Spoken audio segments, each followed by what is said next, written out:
Hello all, Sadiq here. Welcome back. Today we are going to discuss about how to go about building AUM. This is the most asked question by the financial advisors and mutual fund distributors. Last week we covered how do we go about creating value to generating income for ourselves, and this is definitely a follow-up video to that particular video session which we had. Okay, so just to give you some statistics, there are over 1 lakh mutual fund distributors in India who are KYD compliant, right? So that's how we come to know about mutual fund distributors. But it's only around 10,000 of them who are actually having around AUM of around 10 lakh or more. Okay, so that's actually speaking, 1 in 10 kind of a success rate, and this is not just alarming, but it speaks about many of the distributors and financial advisors not having clarity about this business model. Okay, and that's why I thought I'll do a quick video on this and show a very simple and powerful model on how to go about building AUM. But here it is. Okay, I want to replace the word with word AUM with quality AUM. Okay, quality AUM is something which where you are creating immense value for the client and acquiring that AUM, and it is long term in nature. It's not like the AUM comes when the markets are rising and falls when the markets are on a downturn. So we want quality, long term, sticky AUM. Okay, so that's what we'll be focusing on in this video. Okay, so let's get started. I've already prepared this chart for you. On one hand, we have number of clients. Okay, number of clients, I have added here ideal clients. Okay, number of ideal clients. Okay, the more you have, the more you have AUM. Pretty simple, right? Pretty obvious. And on the second and on the another axis, there is average assets per client. Okay, how many assets you have per client? Are you managing like 5 lakh assets per client, 10 lakh assets, 50 lakh assets per client, or 1 crore assets per client, whatever it is. Okay, but another key term here is average long-term assets. It's not just assets per client, it's average long-term assets per client. Okay, so the more the assets of assets per client and more the clients, the higher is your AUM. Pretty simple and obvious. Okay, but the key here is this. Okay, to understand the words ideal and long-term, how do we get that? How do we get this ideal and long term? That's the most important question. Okay, so we'll come to that. Assets under management obviously increase when you have higher clients and assets under management for each, and obviously it leads to revenue, and revenue leads to income. Okay, so that's how it is. Now coming to number of ideal clients. How do we get ideal client, and who is the ideal client for a financial advisor or a mutual fund distributor? Okay, who are in a consultancy model rather than a transactional model. Transactional model is just opening up the shop, and anybody who wants your service or product, they come and they buy it and take it or invest in it, right? But whereas consultancy model is where you're really digging deep into the client's life, understanding their aspirations, problems, their goals, and then trying to give a end-to-end solution to all their financial and investment needs. That's consultancy solutions. So if you are following the consultancy model, the number of the ideal clients are ones who are giving you 100% of their wallet share. Okay, they might be starting small with, let's say, 3,000 rupees SIP, 5,000, 10,000 SIP, but ideally they should end up giving you, in the next maybe 2 years, 3 years, they should end up giving you 100% of their wallet share.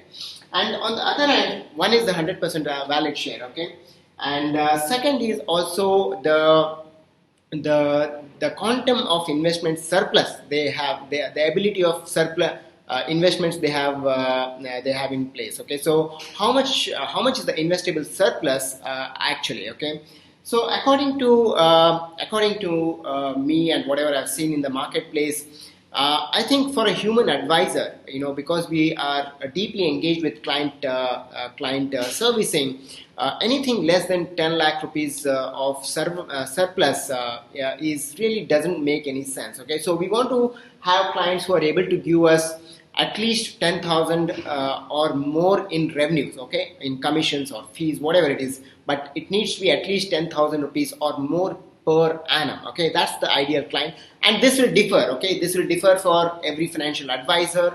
The more experienced you are, the more better your communication skills and other skills you have, the more expertise, knowledge you have, obviously you'll have more expectation of that, the definition of ideal clients. Okay, so two things here. One is 100% valid share, and second is investable surplus, right? Investable surplus,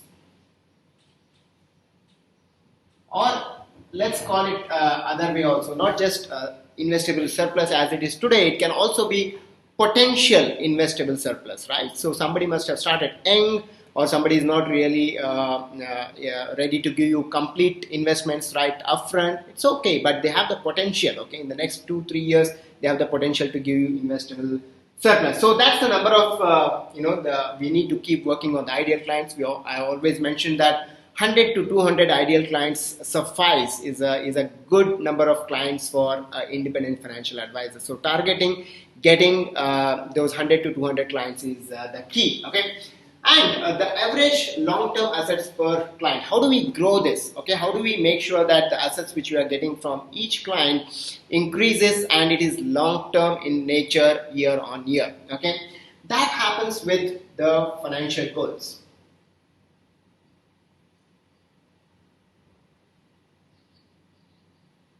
Okay, now as mentioned in some of my previous videos and the sessions, any money in life can be either consumed within the lifetime or conserved for the next generation. Okay, there's no third use of money. Okay, so if a person has to consume the money within his or her lifetime, it means that they have some goals. Okay, the goals can be at 4 categories: financial needs, it can be financial goals, financial dreams, and it can also be legacy. Okay, so any of these goals, okay, it can be any of these 4 levels: needs, goals, dreams, and legacy. Any of these goals means it's an investment. Okay, it's an investment for the future. Financial needs can be something like emergency funds. Even the emergency funds have to be on a it can be although it can be in the liquid assets, but it has to have a long-term nature. Maybe a person will not touch the liquid funds which are meant for emergency fund for the next 4 or 5 years. Okay, but it is there lying around. Okay, that's the kind of assets which we want. Second is goals. Let's say retirement, children's education, vacation, car purchase.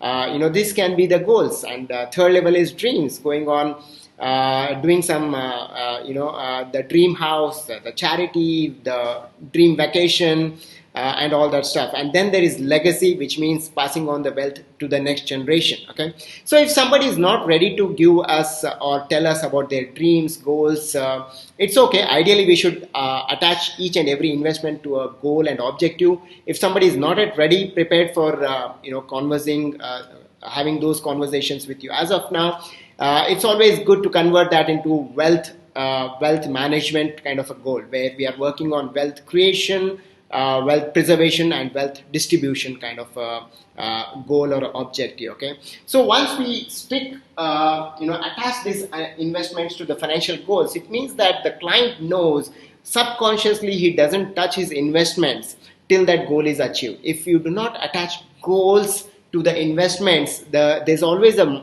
tendency of the client looking at his investments when the markets are going down, or when he sees the hot new property in the marketplace, or some medical emergencies have come up in his life, and you're not created an emergency fund.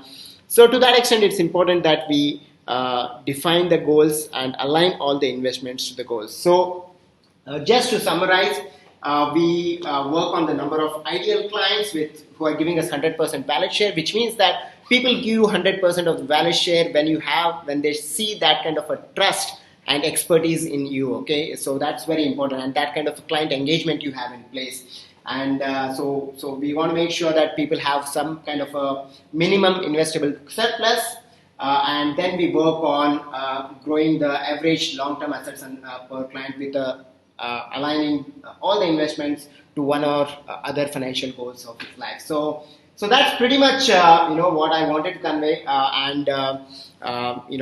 With this kind of a model, it's pretty simple and powerful. Frankly speaking, many of the good things in life are simple. Okay, so if you believe in simplicity, you can really take it. And why I'm sharing with you again is really 9 out of 10 people really do not really do not succeed in this business, in this practice. And it's time that we start looking at things in a very structured and methodical manner, a scientific manner, rather than just going about doing all the things that we are seeing in the marketplace or somebody else is telling us, okay, do this, do that, and we are doing it in a very unstructured and ad hoc manner. Let's adopt a structured and methodical approach to building the practice. So that's all what I wanted to say. If you like this video and the message and this kind of simple strategy, hit the like button, just like other YouTubers just wanted to convey. Hit the like button, subscribe, and leave a comment. Let us know if you want to learn anything more about your practice and career, about being a financial advisor, a successful financial advisor. We'll come up with more. Thank you so much and wish you all the best.